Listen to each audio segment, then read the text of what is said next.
ಎಲ್ಲರಿಗೂ ನಮಸ್ಕಾರಗಳು. ಮೂಢನಂಬಿಕೆ ಪ್ರಬಂಧ. ಈ ಪ್ರಬಂಧ ಇಷ್ಟ ಆಗಿದ್ದಲ್ಲಿ ವಿಡಿಯೋಕ್ಕೆ ಲೈಕ್ ಮಾಡಿ, ಶೇರ್ ಮಾಡಿ, ಸಬ್ಸ್ಕ್ರೈಬ್ ಮಾಡಿ. ಪೀಠಿಕೆ. ಮೂಢನಂಬಿಕೆ ಅಂದರೆ ವಿಚಿತ್ರ ಪದ್ಧತಿಗಳು ಹಾಗೂ ಅಂಧಾಭಿಮಾನ ತರ್ಕ ಮತ್ತು ವೈಜ್ಞಾನಿಕ ಪುರಾವೆಗಳ ಆಧಾರದ ಮೇಲೆ ಇರುವುದಿಲ್ಲ. ಮೂಢನಂಬಿಕೆ ಅಂದರೆ ವಿಚಿತ್ರ ಪದ್ಧತಿಗಳು ಹಾಗೂ ಅಂಧಾಭಿಮಾನ ತರ್ಕ ಮತ್ತು ವೈಜ್ಞಾನಿಕ ಪುರಾವೆಗಳ ಆಧಾರದ ಮೇಲೆ ಇರುವುದಿಲ್ಲ. ಈ ನಂಬಿಕೆಗಳು ಸಾಮಾನ್ಯವಾಗಿ ತರ್ಕಬದ್ಧವಾದ ವಿವರಣೆಗಳನ್ನು ಹೊಂದಿರುವುದಿಲ್ಲ. ವಿವರಣೆ.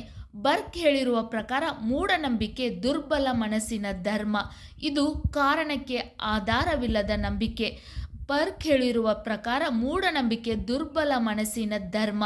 ಇದು ಕಾರಣಕ್ಕೆ ಆಧಾರವಿಲ್ಲದ ನಂಬಿಕೆ. ಇದು ಜ್ಯೋತಿಷ್ಯ, ಭವಿಷ್ಯ ಹೇಳುವಿಕೆ, ಅದೃಷ್ಟದ ವಸ್ತುಗಳು ಅಥವಾ ಅಜ್ಞಾನದ ಭಯಕ್ಕೆ ಸಂಬಂಧಿಸಿದೆ. ಈ ನಂಬಿಕೆಗಳು ಹಾನಿಕಾರಕ ಕ್ರಿಯೆಗಳಿಂದ ಹಿಡಿದು ನಿಂಬೆ, ಮೆಣಸಿನಕಾಯಿ ಅಂತಹ ಸಾಧಾರಣ ಆಚರಣೆಗಳವರೆಗೂ ಇವೆ. ಮೂಢನಂಬಿಕೆಗಳು ಶತಮಾನಗಳಿಂದ ಪೀಳಿಗೆಯಿಂದ